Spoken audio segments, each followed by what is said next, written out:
Welcome, Sunday, another edition of This Week in Real Estate with Jason Schultz of USA Mortgage and Cory Otto of eXp Realty.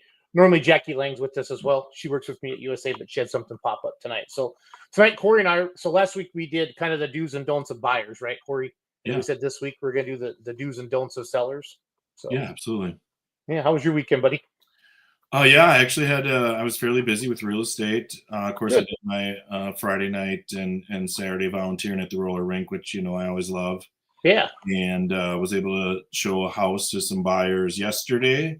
Okay. And ones I've been working with for a little bit, actually, that we're working with together, you and Good. I, Jackie. Yeah. And wrote an offer and going to be getting an accepted offer. So Hey, I like happy to hear that.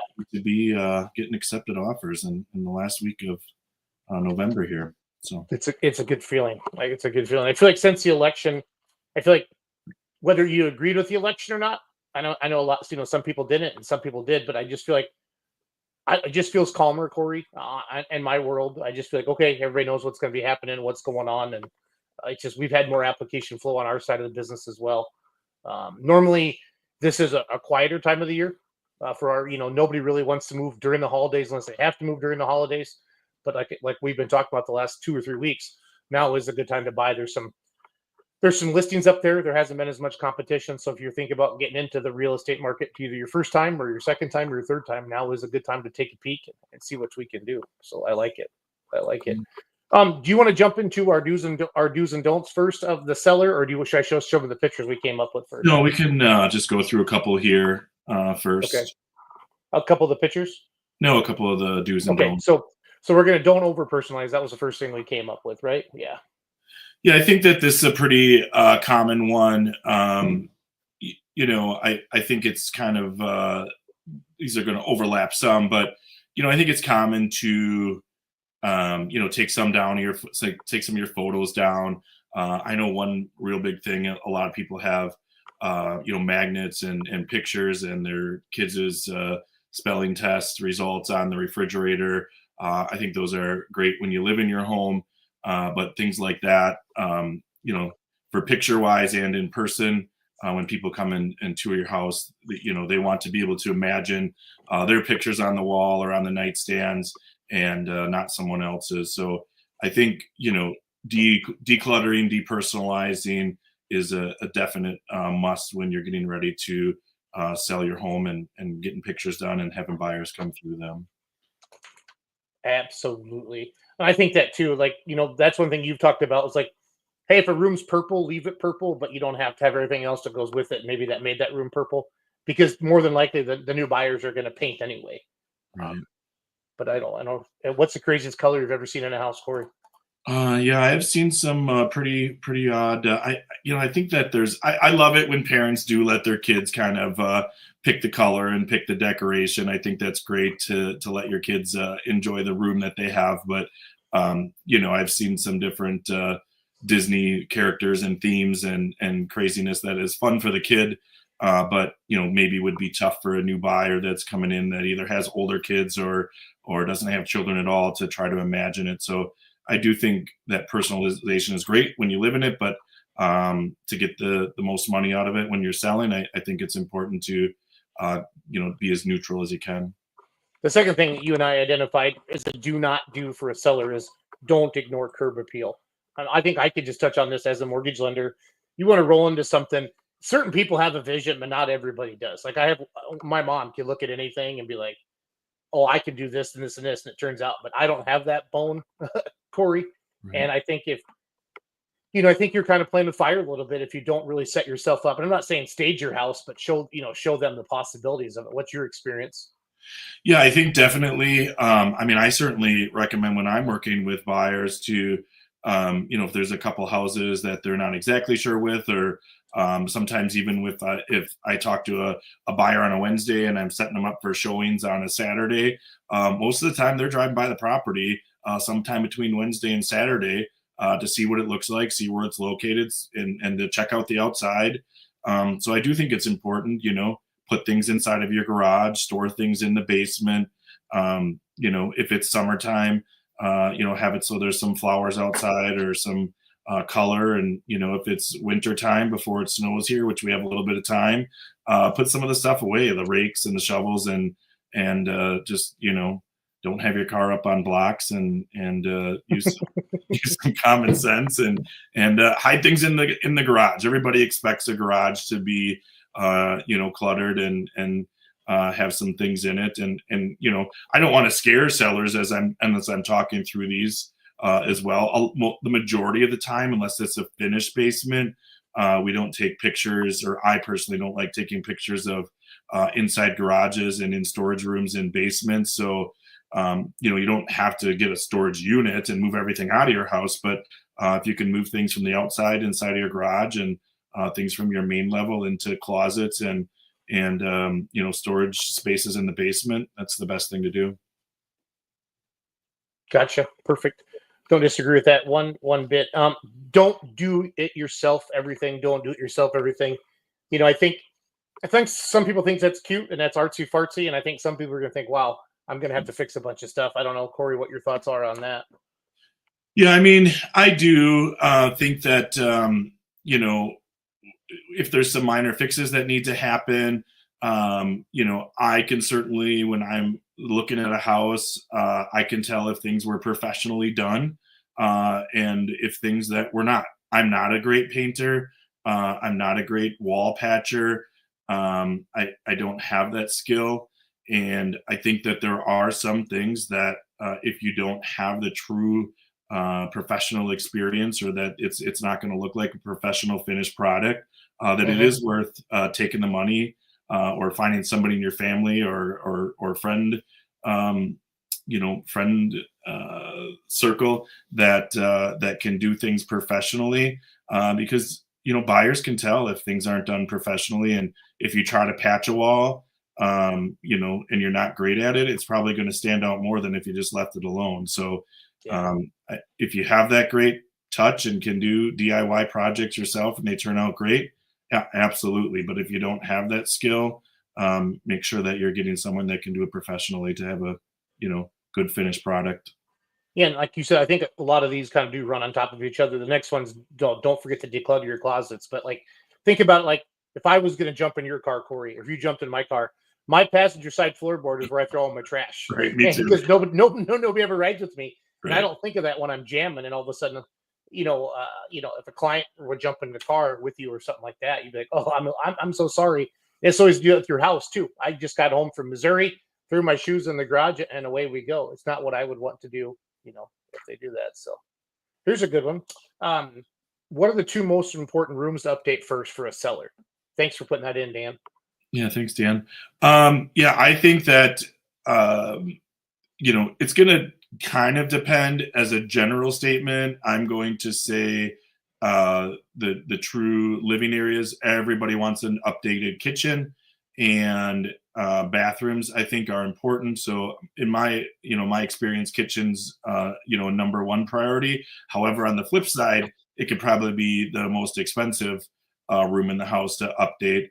So if there's things that you can do that are relatively inexpensive, definitely updating the kitchen, and living room, family room areas. I think we went through this phase of people wanting big bedrooms and things of that sort, and everybody would hang out in their bedroom or want a big bedroom. I think we've kind of flipped a little bit, where family room, game rooms, rec rooms, those types of things are probably the second most important room.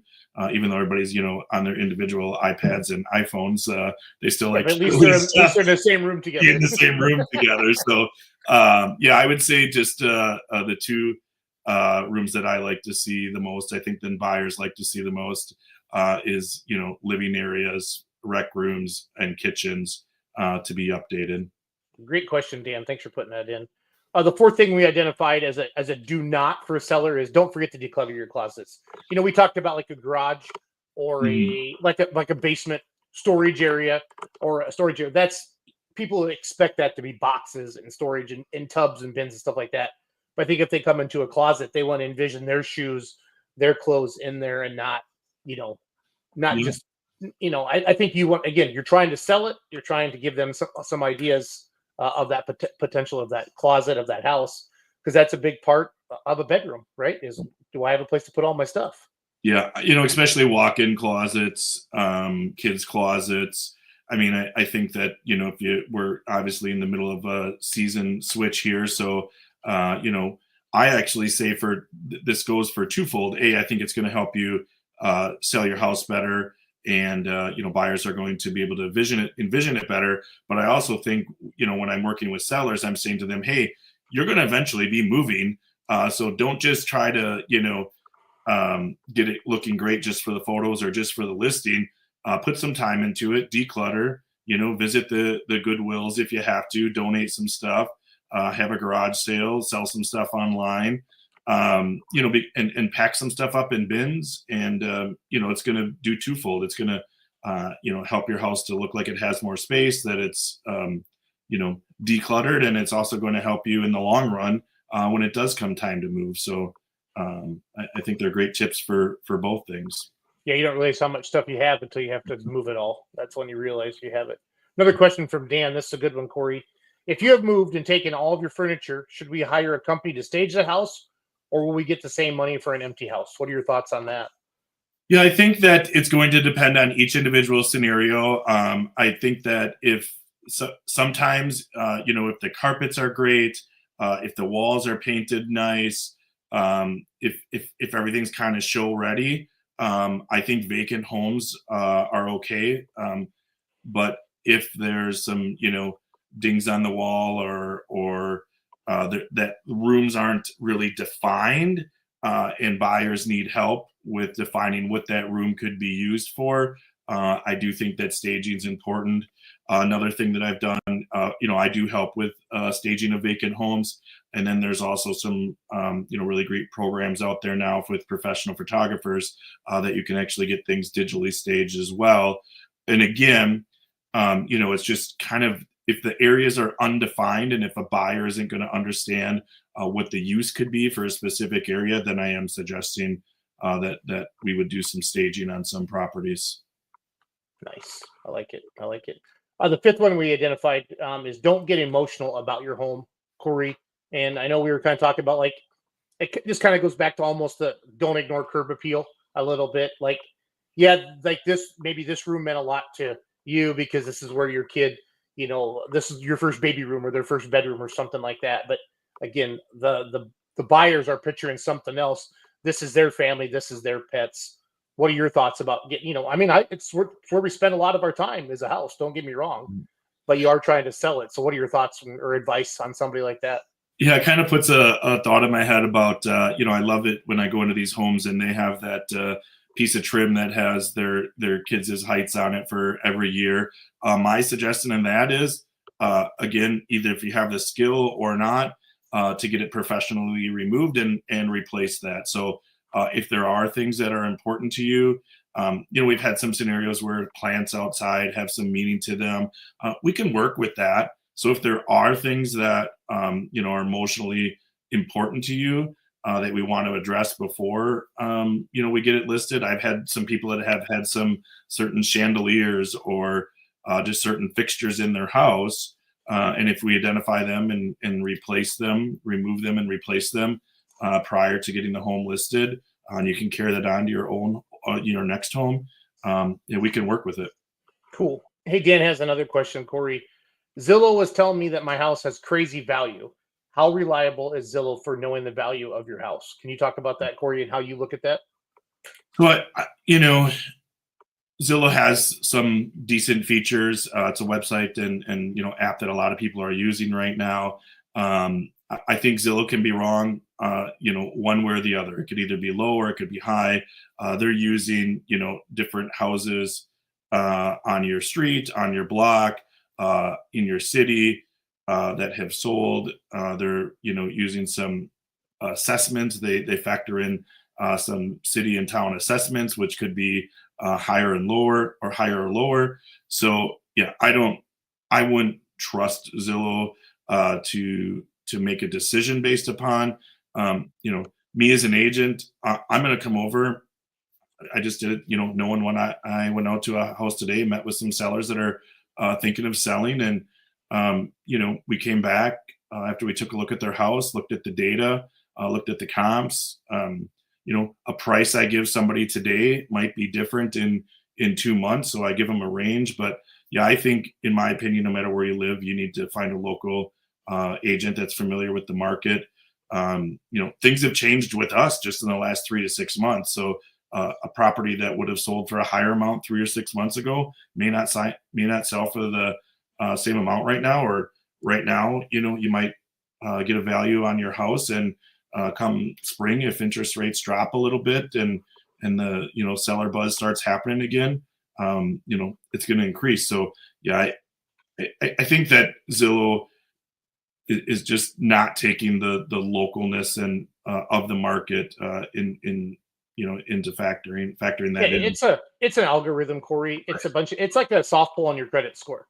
It thinks this is what you think's your credit score based upon what they know.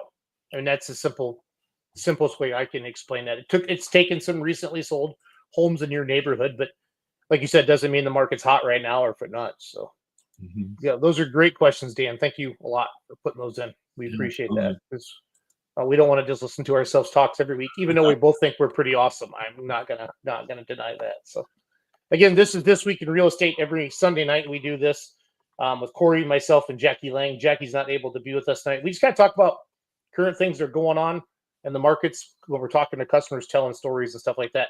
So Corey, we wrote down, don't neglect paperwork as a seller when selling your home. What does that mean?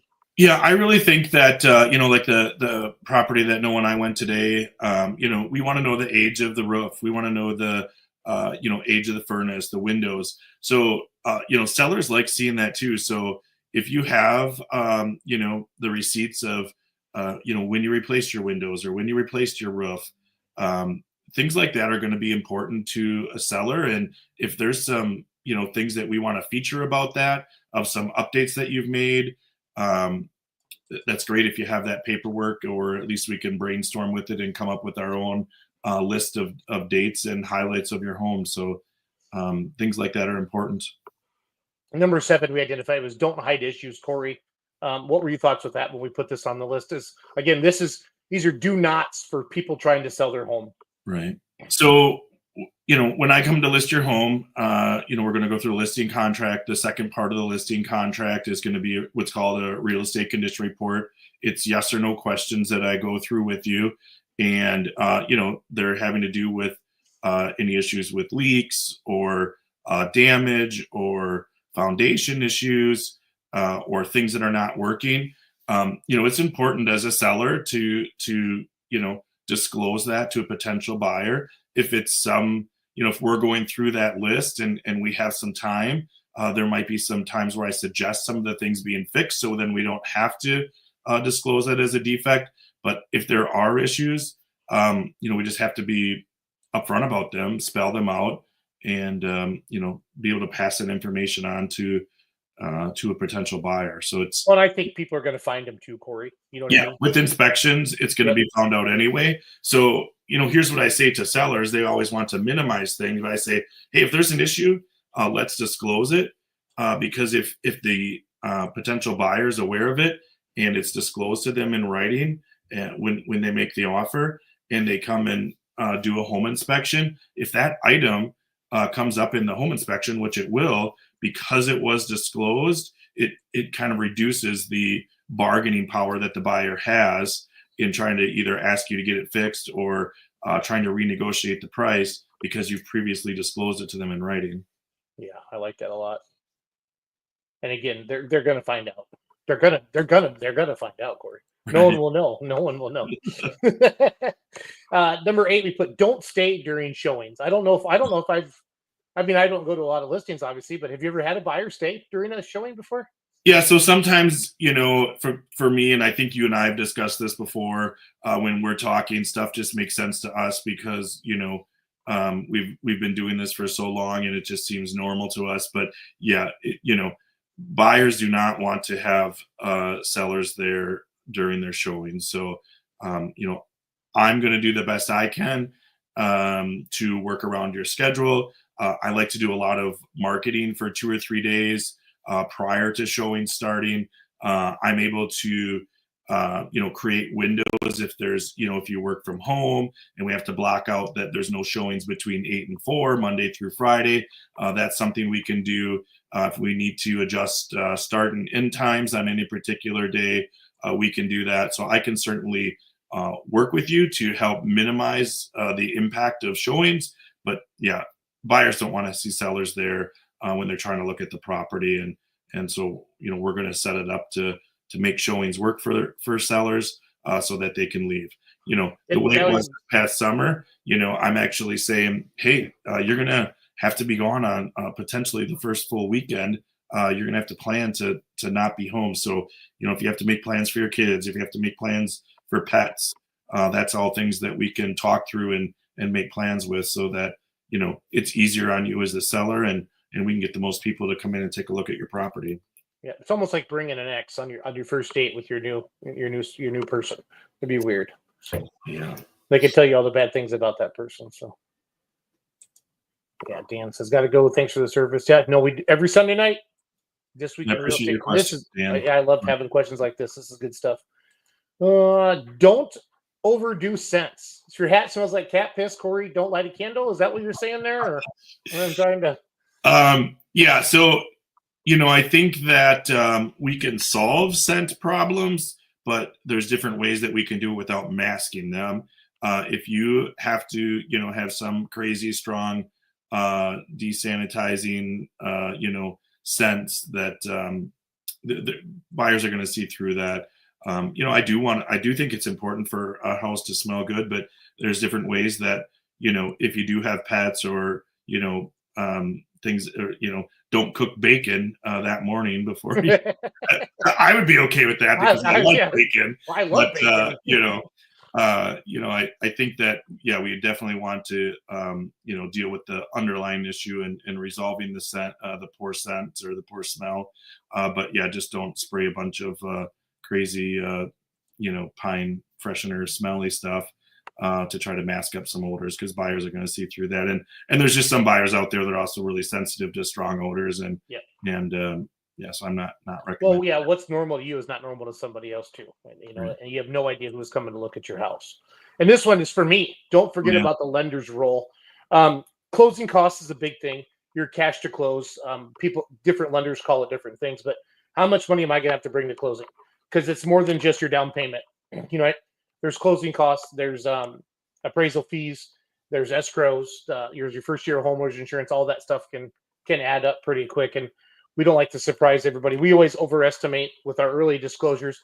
So a lot of times it scares people, and I feel bad about that. And then the second most important thing we do as a lender is if you're approved for an FHA loan, and you're only approved for an FHA loan because of a credit score, because of a past bankruptcy, because of a debt to income ratio, whatever, and you want to go look at a house that needs a lot of work, I'm going to say, no, don't go to that house, because more than likely the seller's not going to fix all the peeling paint. They're not going to, put up missing handrails and stuff like that. A lot of the stuff that an FHA loan will call out. And I feel like with the agents that I work with, Cory, and I think any good lender, realtor role, they expect those expectations, Cory, on what to do. And hey, I really don't think this house is going to pass FHA. Call the listing agent, let them know you have an FHA. There was a time during COVID, Cory, I couldn't even hardly get an FHA or VA or USDA offer accepted, because even on a brand new house, and it was so frustrating because there's nothing wrong with a brand new house, but just the perception is, oh, they're gonna tear us apart. They're gonna tear us apart with that, and that's not the case at all. So really, truly identifying your cash to close. I get all the time, once a day, hey, Jason, we're starting to look at houses, and what's your rate? And I always say, well, if I'm up against another lender, I say I need to know what the closing costs are. Because I want to compare apples to apples. Because if somebody's offering you a 5% interest rate, and we know rates are in the 6s right now, well, they're obviously using points to buy that down. And some places don't call it points; they call it different things. But at the end of the day, somebody's paying for it somewhere, and typically it's the buyer. And they're asking for a crazy seller credit or something like that, Cory, from a listing agent to buy a rate down or something like that, to make it more difficult. So I think just transparency is good, and that really that's where I feel like the lender comes in strong with just honesty.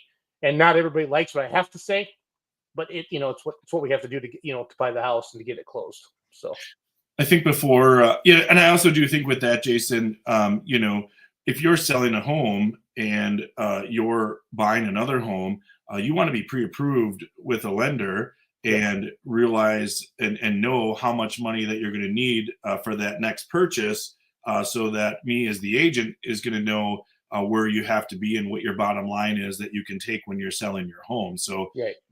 I think there's several different, reasons here why even if you're selling and maybe you're going to rent, maybe you're going to stay with family, maybe you're not going to try to have that dual closing, but you do want to plan ahead that whatever your next purchase is going to be.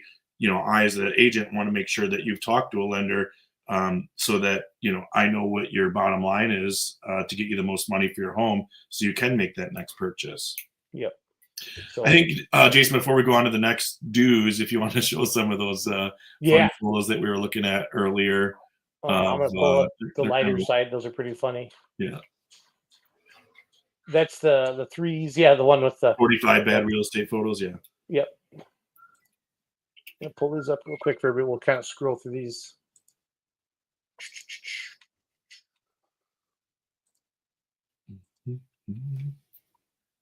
So that was really good right there. I mean, that's a Right. perfect example of what not to do, Corey. So, Yeah. So yeah, I certainly want to say that I I used to take my own pictures, and try to add them. I'm not a horrible photographer, but I have a professional photographer that I use, that has the right equipment, has the right lenses, is able to do virtual walkthroughs, able to do video, is able to do drone footage. I think that the expectation when buyers are looking through listings for sale right now, the expectation is out there that they do want to see professional photos. My job as a listing agent when I list your home is to get as many buyers there in person as possible, and that's why these things that we're going through are important. The more people that I can get to come through your home, the better chances of multiple offers and getting the price driven up. So yeah, I definitely feel that whatever agent you decide to work with, you need to make sure that they're working with a professional photographer and taking professional photos. yeah, I have no idea what this is, Corey, at all. It looks like it's a space station, buddy. So Yeah, is that somebody's bathroom or what is that? it's a shower. Look at the shower head up It's at a the top. shower. Yeah, yeah. Oh yeah, a fracture in space. Hmm. Why it's bad. It's difficult to make out exactly what's going on in this photo. Is it a portal in the space-time continuum? Hard to say for sure. This photo could use a little context. Reflections in the glass are creating a bizarre effect that could really throw off potential buyers. Yeah, you might. If you had a couple beers and you scrolled that picture, I don't know if you know about that. And I love this. Rex discovers a portal to another dimension. I love this one. Yeah. So that's awesome. I do think too, and maybe there's some photos of it, but we are in Wisconsin here. I love hunters that like to display their trophies on the wall, but I also think that there's really potential that 50% of buyers aren't going to find those, uh, like having deer antlers or deer heads or mounts on the wall. So I talk through that with sellers as well. I'm not asking them to take down everything, but at some points, we do have to realize that we're trying to advertise this and work with the general audience, and just because you have a certain style or event or sporting things that you like, doesn't mean that buyers coming through are going to like that. So Right. My self sticky mate makes this easy. I think that's awesome. So my selfie stick makes this easy. So yeah, there's mirrors there, bro. So got to count on those. yeah, that's why I hire a professional, because I don't want to be accidentally caught in a mirror and having that go online as part of the photo.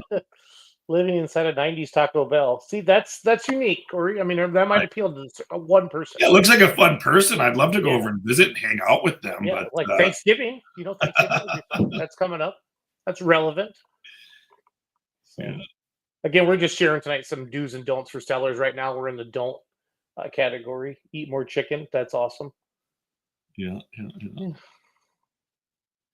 Yeah, and again, everybody has their own individual decorating style, and I think it's great when people have unique personalities and want to do unique things to their home. But it is important to be, have your house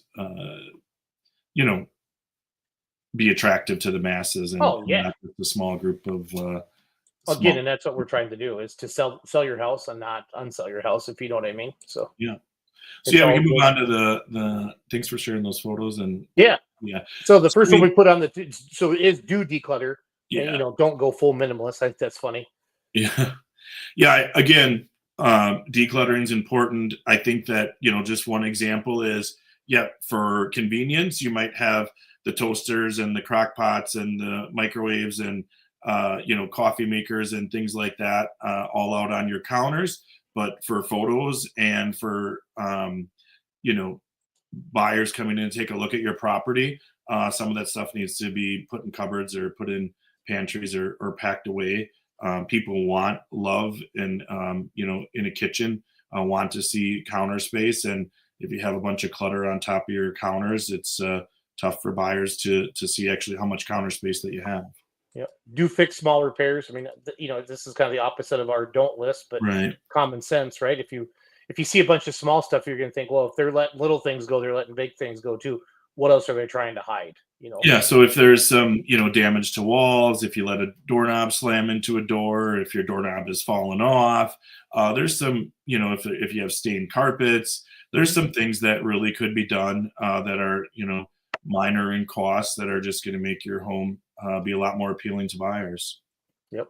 Next, we have do work with the professional.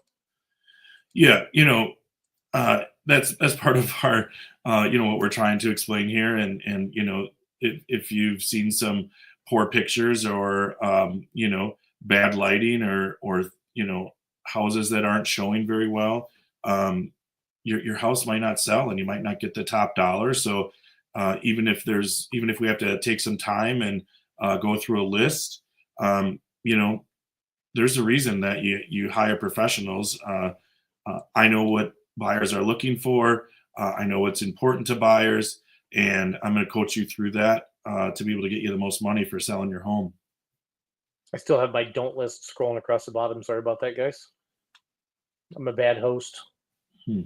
Bad host. Again, this is This Week in Real Estate with Jason and Cory. We get together every Sunday night with Jackie as well. We just kind of talk about what's going on. Last week we talked about do's and don'ts for buyers. This week we're focusing on do's and don'ts for sellers. So do stage strategically. Cory, expand on that a little bit. Yeah, I think that when I was thinking of this, I do think staging isn't just visual. I also say stage for space. There's Yep. Times where I've been in somebody's living room and they have, 3 sofas and 9 chairs and 4 ottomans and 8 coffee tables. People want to be able to not only visually see something that's appealing, they also want to be able to walk through a home and not feel like they have to squeeze through things. So I think there's 2 types of staging. There's visual staging, but then there's also spatial staging where you want to make sure that, if you have a dining room and you have a big family and you have, just got done Thanksgiving dinner and there's 2 leaves in the table to make more room, take those out, make them smaller and show that there is actually room to walk around a table. So I think there's several versions of staging for both the best visual effect, but also movement and flow is important as well. Yeah, like if you didn't use a room a lot and you just kind of packed it full of stuff, it doesn't mean that another person might have another family member or another pet or something like that, and they have a different vision from that room, and you want to Right. show the size of that. Do price it right, Cory. I hear a lot. Well, my neighbor's house sold for X, so mine, and I know mine's nicer. I think that's where a lot of people get their prices right. I mean, I get that you're in the same neighborhood, but not every house and every neighborhood is the exact same thing, Cory. Yeah, I really think pricing is important right now. When I'm uh, meeting with sellers that are thinking of selling next week or are thinking of selling 3 or 6 months from now, I'm gonna give them a range, and it's really going to come down to week by week and working with an agent that is familiar with that specific market. Is seeing the trends, is seeing what the inventory is. There's going to be, sometimes if it's a 3-bedroom, 2-bath ranch home, and I know it's going to get a lot of activity, and it's going to look nice and be appealing.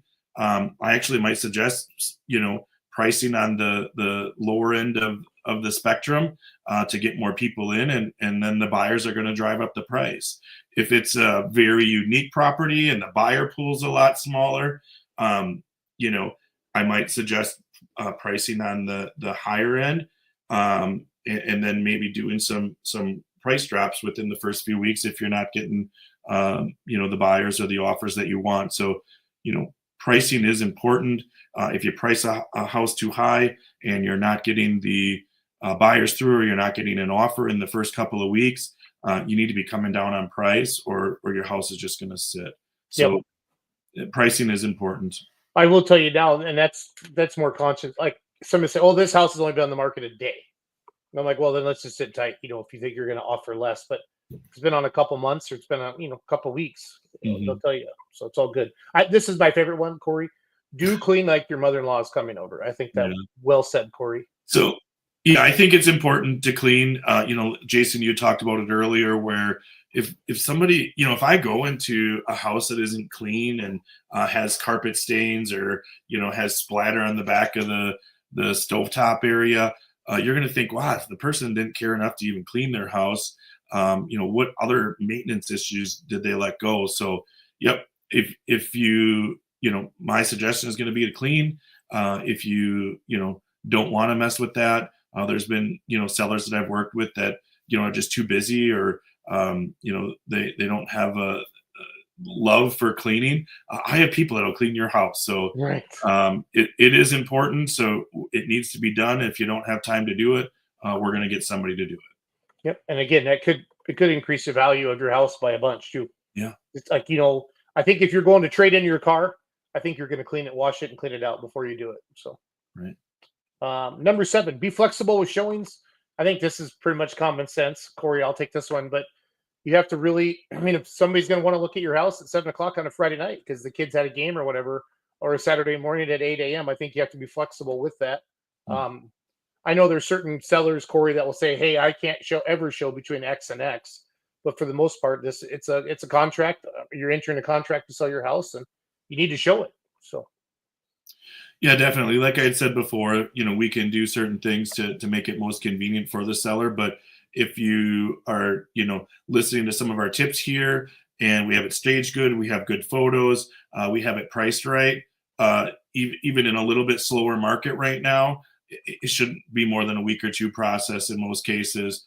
So, yep, you're going to have to be flexible, but know that, you know, the more flexible you are, the more buyers you're going to get in, the more chance you have of getting offers. And once you have that accepted offer, there's only, you know, some inspections and some appraisals that need to happen. You're going to be, you know, you can go back to living your normal life and you know, not be inconvenienced, but you do have to be flexible with showings.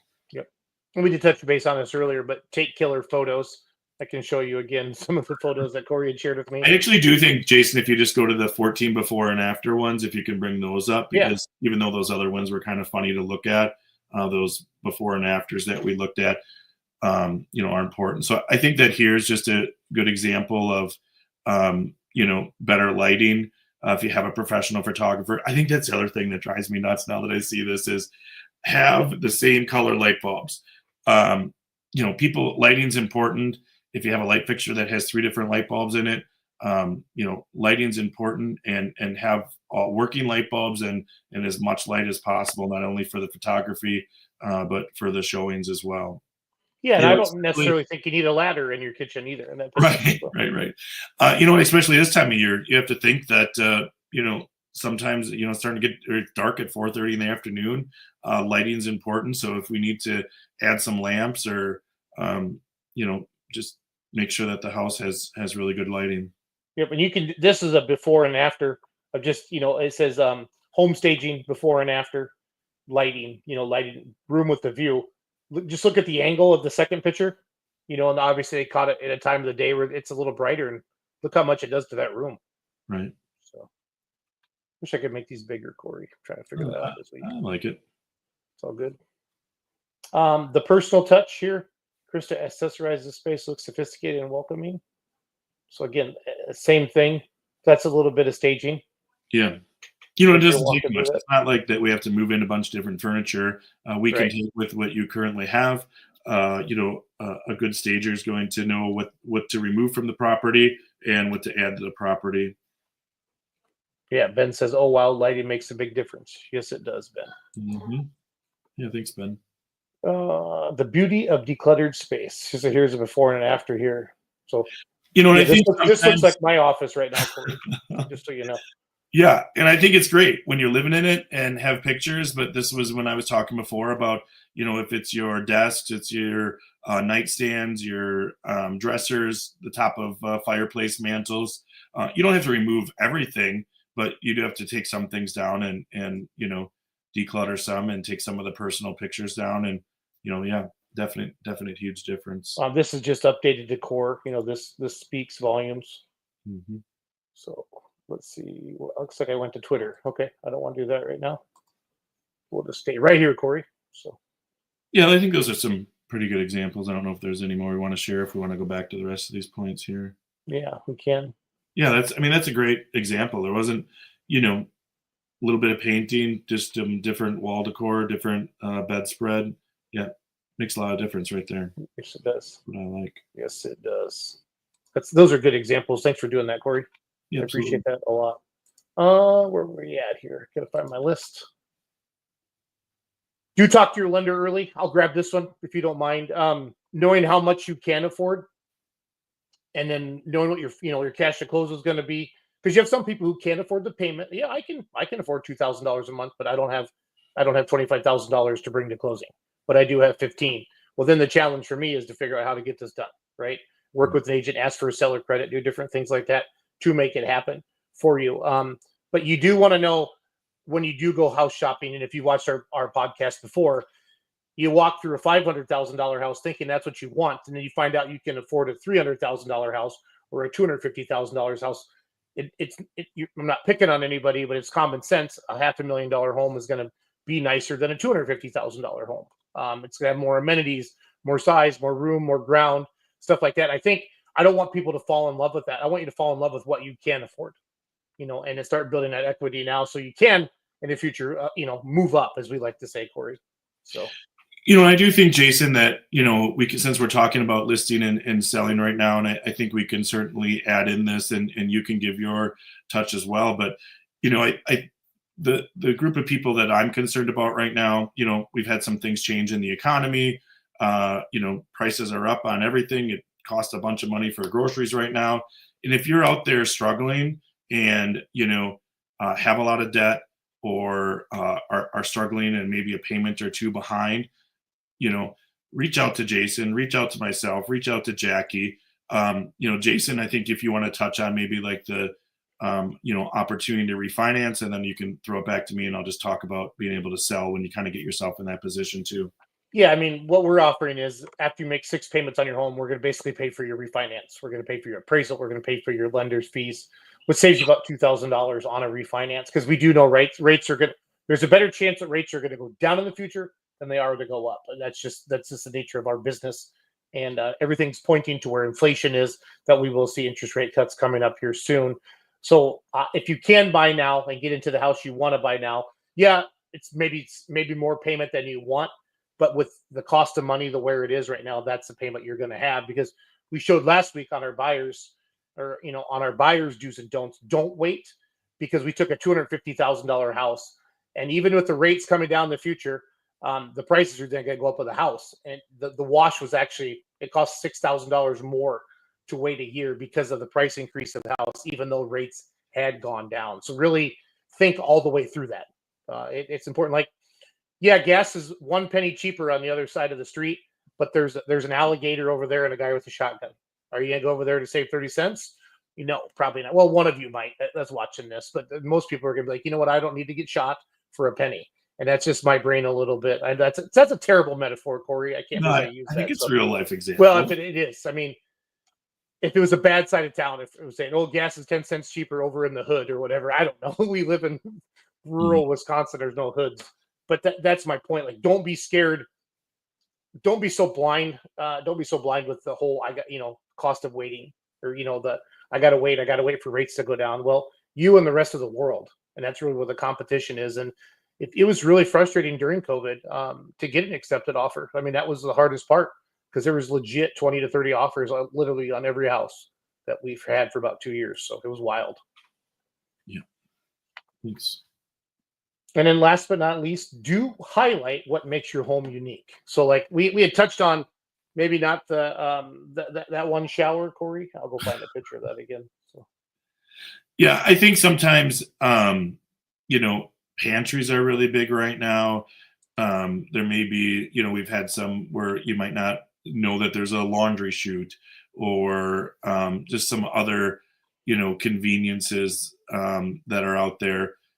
I like to go through and say to a seller, hey, let's look at why you like this house. Let's look at why you bought this house. What are the things you love about this house?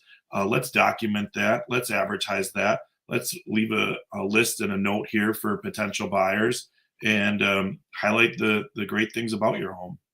Yep. Love it. Love it. Love it. Love it. So, yeah. So this week we covered sellers' do's and don'ts. We had some fun with some pictures and stuff like that. But at the end of the day, use a professional, get pre-approved, so you know what you can afford. I get a lot of questions, Cory. Hey, I want to sell my house, or I want to see if I can keep it until I get it sold because or I have some people that say, well, I don't want 2 mortgage payments. What do I got to do? So that we go through those options. Or I have some people say, hey, I think I can swing both, and I think it'll sell within a couple months after us moving. I just don't want to have that stress for my family of having for them not to have a place to live. That seems to be some of the hardest things. But a home sale contingency is not the end of the world now. It is when it's a really crazy market. But what a home sale contingency, people, is I can go bid on this house, but the seller has to know I have to sell my house to afford this house. So what are some of the shortcomings of that is, well, if my house doesn't sell, I can't do this. Well, there's typically a bump clause in there for these people. Hey, I got an offer without a contingency. There's a certain amount of days that the real estate agents put those in there to do that. But this is fun doing this because it's a good reminder, Cory, of really the do's and the don'ts. Sometimes we take it for granted. Right. I mean, you think about it. Nobody's ever sold a house before. Why can't I stay during my showing? I thought about. I mean, I made fun of it earlier on, but then I thought, heck, if nobody knows any better, they don't know any better. So right. That's why we're here. That's why we're here. So Thanksgiving's plans, Cory. What do you got going on for Thanksgiving? So our church is doing a community meal on Thursday. Gonna go and help out, volunteer with that, and then hang out with some of my brothers in the afternoon. So Sweet. What about you? Yep, heading down to Iowa to see Dad on Okay. Thursday and drive home Friday, and we're gonna do some stuff with some friends Friday night. Sometimes the holiday weekends are busy, sometimes they aren't. A lot of it just depends what's going on. I think the weather's been favorable to us, Cory. It's gonna start getting colder now. I think I saw some pretty much just highs in the 40s this week, and then pretty much almost freezing every night. So I think we're done mowing our lawn, Cory. Yeah, that's good. And that doesn't make me that sad. So. But yeah, I'm available. Friday, Black Friday. I do know that we have there's a parade in Portage, the holiday parade. Oh yeah. I'm actually going to be a judge for the floats, the lighted floats. So, but Friday during the day, and then over the weekend, I'm definitely available to show houses. Come look at your house if you're thinking of selling, and I'm available. Jason, you? Well, yeah, absolutely, 100%, 24 hours a day. You know that. Right. But that's the one thing that makes, pulling in your own driveway is a good feeling. This is my driveway, and a lot of times going to visit family during the holidays will spur that. Well, I really need to get my own house bought for my future, and I think hopefully we get some more phone calls here. So, and this is always my friendly reminder that if this potato can become vodka, you can become a homeowner. Those are the facts there. So, Cory, let's put a bow on episode. We haven't even been naming you. We've been pretty good about this. I think we're like 6. Is this 6? Oh, more than that. Yeah, we'll have to look back. Probably at least 8 to 10. So, but this has been another exciting and educational podcast here. Jason Schultz, Cory Otto, no Jackie tonight. She had something pop up, but we do this every Sunday night between 6 and 7. Kind of depends on when our schedules free up a little bit to go out of here. We literally are just talking about things that our customers mention throughout the week, and we want to share with all of you and what we feel is going on in the market. So have a great night. Thanks for watching. Cory, do you have anything else? Yeah, just that. Just to summarize things up, Whether you're thinking of buying, selling, just start the conversation, whether Yep. it's 2 weeks from now or whether it's 6 months from now. Be educated, ask the questions. If we didn't touch on something that you still have a question about, go ahead and throw it in the chat or get a hold of one of us. Or, if you want to have some suggestions for future podcasts in the upcoming weeks, if you have questions, let us know. And we're here to educate you. We're here to answer questions and help you to buy or sell. So thanks for listening and have a great week. Thanks, Cory.